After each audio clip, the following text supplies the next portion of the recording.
MDSU Ajmer classes में आप सभी का स्वागत है। हम आज आपकी BA, BSc, BCom first year सामान्य हिंदी गंगा अवतरण भारतेंदु हरिश्चंद्र के द्वारा रचित कविता इसका आज दूसरा भाग देखेंगे। पहले पार्ट में हमने 2 पद्य का अध्ययन करा दिए हैं। अब आपके अध्याय फर्स्ट का तीसरा पद्य शुरू करेंगे। शिव सिर मालती माल भागीरथ नरपति पुण्य फल, ईरावत गज गिरिपति हिम नग कंठहार कल, सगर सुवन सट सहस परस जल मात्र उदाहरण, ए गिनित धारा रूप धारी सागर संचारण।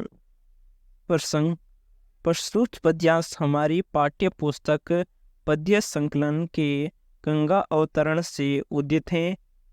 इस कविता में गंगा नदी के अनेक प्रकार के दृष्टांतों से वर्णन किया गया है। तीसरे पद्य के शब्दार्थ देखें। माल काटते माला। भागीरथ एक रघुवंशी राजा हैं जो गंगा नदी को धरती पर लाया था। पुण्य फल काटते अच्छे कर्मों का फल। कंठहार गले का हार। इरावत इंद्र का हाथी। कल सुंदर। सट सहस 60,000। परस स्पर्श या छुवन छूना। उदाहरण करते उद्धार। ए गिनित असंख्य। संचारण संचरित होना या सिंचित। सगिरत भागीरथ के पूर्वज गिरिपति हिम हिमालय। इस पद्य की व्याख्या कवि कहता है कि ये गंगा नदी भगवान शिव के सिर पर जो मालती माल है उसके बीच स्थित है। गंगा नदी महाराज भगीरथ की तपस्या से और उनके अच्छे कर्मों से अर्थात उनके अच्छे कार्यों से प्रसन्न होकर उनके परिणाम स्वरूप गंगा नदी धरती पर आई। गंगा नदी पृथ्वी पर आते समय महाराज देवराज इंद्र के हाथी ऐरावत की भांति सफेद और मोटी धारा के रूप में बहती है। गंगा नदी पर्वतों के स्वामी हिमालयी पर्वत जो कि बर्फ से ढका हुआ है उसके बीच गले की सुंदर माला के रूप में शोभायमान है। उसने महाराज सगर के 60,000 पुत्रों के मुक्ति के लिए गंगा नदी को पृथ्वी पर लाए हैं। महाराज सगर के 60,000 पुत्रों के केवल जल के स्पर्श मात्र से होने पर मोक्ष देने का गुण रखने वाली गंगा नदी भारतीय जनमानस में भी सबको मुक्ति देती है। गंगा नदी अनेक धाराओं का रूप धारण करके समुद्र को सींचती है। कवि का कहने का भावार्थ ये है कि गंगा नदी अपने अनेक कारणों से, अनेक नामों से, अनेक दृष्टांतों से भारतीयों के मन में विशेष आस्था, विशेष विश्वास बनाए हुए हैं। गंगा नदी विविध रूपों का अत्यंत आकर्षक चित्रण है। विशेष भारतीय देव संस्कृति की झलक प्रस्तुत की है। शुद्ध साहित्य खड़ी बोली के साथ ब्रज भाषा आदित्य है, यानी ब्रज भाषा के अधिक से अधिक शब्दों का प्रयोग हुआ है। प्रसाद गुण, लक्षणा, शब्द शक्ति, रोला छंद, गेय शैली, अलंकार इसमें गंगा नदी विभिन्न दृष्टांतों से अर्थात उल्लेख अलंकार है और अनुप्रास अलंकार, पद्मेत्री अलंकार, स्मरण अलंकार, कारण अलंकार, दृष्टांत अलंकार और महाराज सगर के 60,000 पुत्रों से यहाँ स्मरण अलंकार हैं। पद्य 4। काशी कहें पेरे जानी ललकी बेटियों जब दाई, सपने हो नहीं तेजी रही अंकन लपटाई। कहूँ बंधे नव घाट उच्च गिरिधर समसोहत, कहूँ छत्री कहूँ मेड़ी बड़ी मनमोहत जोहत। शब्दार्थ काशी काशी, ललकी लपकर, बेटियों पेट करना, दाई दौड़कर, सपने हूँ सपने में भी, और तेजी त्यागी छोड़ती हैं, अनकन गले लगाना, गोद में लिपटकर, नव नए, सोहती शोभित होना या सुशोभित होना, मोहत मोहित करना, मेड़ी बैठने की जगह होती है, और जोहत इंतजार करना। प्रसंग में हम लिखेंगे प्रस्तुत पद्यांश हमारे पाठ्य पुस्तक पद्य संकलन के गंगा अवतरण से उद्यत हैं, जिसके कवि भारतेंदु हरिश्चंद्र हैं। हाँ, कवि ने गंगा नदी के साथ साथ काशी नगर, वह काशी जो शिव की पीरी नगरी है, उसकी सुंदरता का वर्णन भी किया है। और वह बताते हैं कि गंगा नदी काशी के प्रति क्या दृष्टिकोण रखती है, और वह उसका सौंदर्य किस प्रकार एक नया रूप धारण कर लेता है। व्याख्या काशी को अत्यंत प्रिय जानकर गंगा नदी सारे संसार में बड़ी तेजी से दौड़ती हैं, ताकि जल्दी से काशी से वो मिल पाएं, और सपने में भी वह काशी का ख्याल नहीं छोड़ती हैं। अर्थात गंगा नदी काशी में पहुंचकर कुछ विराम के साथ बहती है, और वह हमेशा काशी की गोद में लिपट कर रहती हैं। कहीं गंगा नदी के घाट बंधे हुए हैं, वह इस प्रकार बंधे हैं जैसे हिमालय के समान सुंदर लग रहे हैं या शोभायमान हैं। गंगा नदी के घाट पर कहीं मेड़ी बनी हुई है, और वह सब देखने में मन को अत्यंत मोहक लगते हैं, और काशी भी दर्शकों का अपने दिल से स्वागत करती हैं। कवि का कहने का भावार्थ यह है कि गंगा नदी को काशी से अत्यंत प्यार है। भगवान शिव की इस नगरी से मिलने के लिए वह जग में या इस संसार में बड़ी तेजी के साथ दौड़ती हैं। सपने में भी काशी का विचार नहीं छोड़ती, और वह हमेशा उसकी गोद में समाई रहती हैं। कहीं गंगा नदी की किनारे पर बड़े बड़े घाट बंधे हुए हैं, यानी नाव का बेड़ा बंधा हुआ है, और यहाँ ऊंचे पर्वत हिमालय के समान सुशोभित हैं।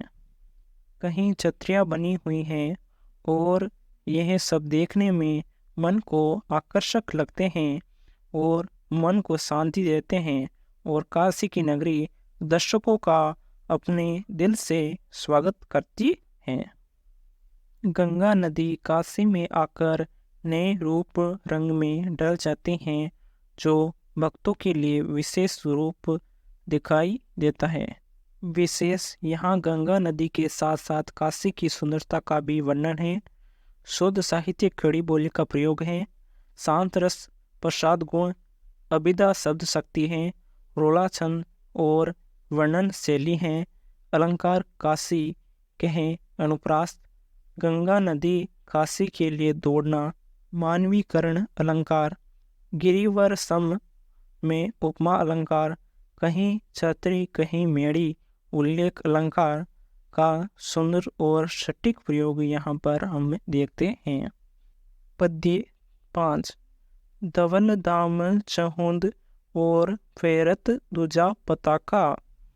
गहरते घंटा धुनी धमकते दूसा करी साका। मधुरी नौबत बचत कहूँ नारी नर गावत। वेद पढ़त कहो द्विज कहो जोगी ध्यान लगावत। अब इस पद्य के शब्दार्थ।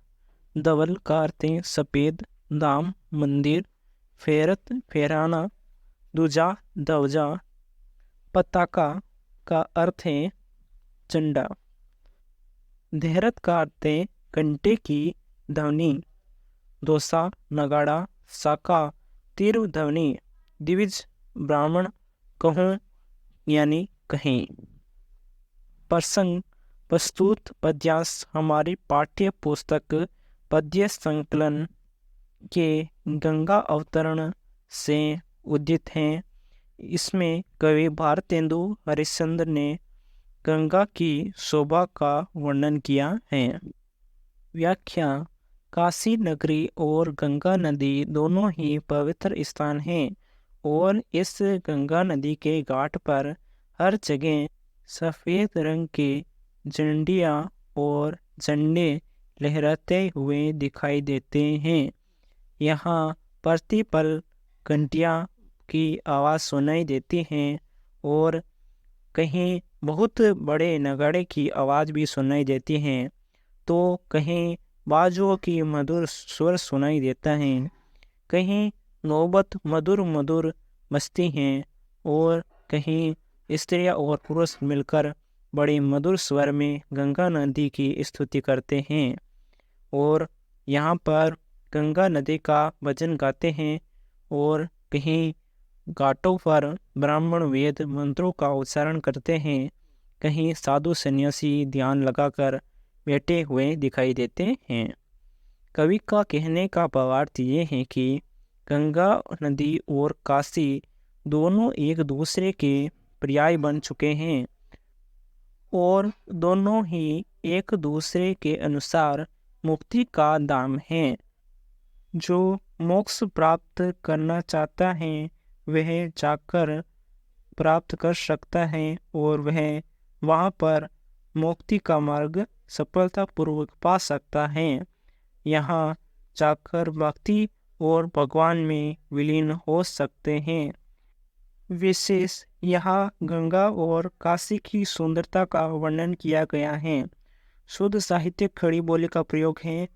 कविता शब्द शक्ति, शांत रस, प्रसाद गुण, रोला छंद है, वर्णात्मक शैली है और गेय शैली है और अलंकार धवल धाम में अनुप्रास, दूजा पताका में उल्लेख अलंकार, अनेक प्रकार के वाद्य यंत्रों का उल्लेख है इसलिए यहाँ पर उल्लेख अलंकार है। नारी नर से पद्यमेंत्री अलंकार आदि अलंकारों का सुंदर और सटीक प्रयोग हमें यहाँ पर दिखाई देता है। पद्य 6 और 7 का एक साथ ही प्रसंग और व्याख्या देख लेते हैं।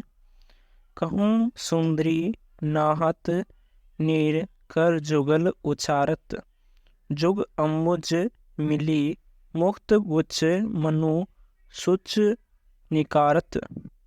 दोवत सुंदरी वदन कर्ण अति ही छवि पावत, वारिधि नाते शशि कलंक मनु कमल मिटावत। सुंदरी शशि मुख नीर मध्य इमी सुंदर सोहत, कमल पेली ललही नवल कुसुमन मन मोहत। दिठी जहीं जह चात रहत तिथि टहरी, गंगा छवि हरीश चंद्र कछु बरने नहीं जाई।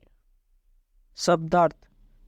कहूँ कहीं बारी पानी, कर जुगल दोनों हाथ, उच्चारत का अर्थ है उछालना, जुगल अम्बुज दोनों कमल, मुक्त गुच्छ मोतियों का गुच्छा, स्वच्छ स्वच्छ पवित्रता, बदन मुख शरीर, छवि स्वरूप और वारिधि समुद्र, शशि चंद्रमा, मिटावत मिटाना। अब पद्य 7 के शशि चंद्रमा नीर पानी इमी इस प्रकार सोहत सुशोभित हैं, कमल बेली कमल की बेल, लहलली यानी लहराना, नवल नए, कुसुमन फूल मोहित करना। दृष्टि का अर्थ है दृष्टि। तिहिति यानी वही ठहराई, ठहर जाती है छवि, सौंदर्य। बरनी वर्णन। प्रसंग प्रस्तुत पद्यांश भारतेंदु बाबू हरिश्चंद्र द्वारा रचित गंगा वर्णन शीर्षक कविता से लिया गया है। इसमें कवि ने काशी के गंगा तट की शोभा का अलंकारिक वर्णन किया है। व्याख्या। कवि कहता है कि काशी नगरी में गंगा तट पर अनेक स्त्रियां स्नान कर रही हैं। वह गंगा की स्वच्छ शुभ जलधारा में क्रीड़ा करती हुई अपने दोनों हाथों से जल राशि को उछाल रही हैं। उनके कमल के समान सुंदर हाथों से उछलता हुआ जल ऐसा प्रतीत होता है मानो कमल गंगा जल में साफ करके मोतियों के गुच्छों को निकाल रहे हैं। वहीं पर सुंदरियां अपने सुंदर हाथों से मुख को धो रही हैं। उस समय वे ऐसे सुशोभित हो रही हैं जैसे मानो दोनों हाथ रूपी कमलों का जन्म सागर से हुआ है और चंद्रमा भी समुद्र से मंथन करके निकला। इसलिए सहोदय संबंध होने से वे दोनों हाथ रूपी कमल अपने मुख रूपी चंद्रमा के कलंक को धो रही हैं या चंद्रमा के कलंक को मिटा रहे हैं। कहीं पर सुंदरी नारियों के मुखों के प्रतिबिंब गंगा जल में पड़ रहे हैं। वह प्रतिबिंब इस तरह दिखाई देते हैं और इस प्रकार शोभायमान है मानो गंगा जल की कोई कमल बेली लहरा रही हो और उसमें नए नए फूल खिल रहे हो। इस तरह का सौंदर्य दर्शकों के मन को मोहित कर रहा है। कवि कहता है कि वहाँ गंगा तट पर जहाँ जहाँ पर दृष्टि जाती है वहीं वहीं पर वह प्रकृति सौंदर्य को देखकर एकदम अटक जाती है। कवि कहता है कि गंगा की छवि अनुपम है। उसकी शोभा या प्रकृति सुषमा का सही वर्णन नहीं किया जा सकता है। गंगा की जलधारा की शोभा वर्णन की गई है तथा काशी नगरी के गंगा के तट अत्यधिक रमणीय लगते हैं। विशेष गंगा में स्नान कर रहे सौंदर्यों का अलंकृत वर्णन किया गया है। दूसरा, शब्दावली तत्सम प्रदान है। अनुप्रास, उपमा, रूपक और उत्प्रेक्षा अलंकारों का प्रयोग हुआ है। धन्यवाद।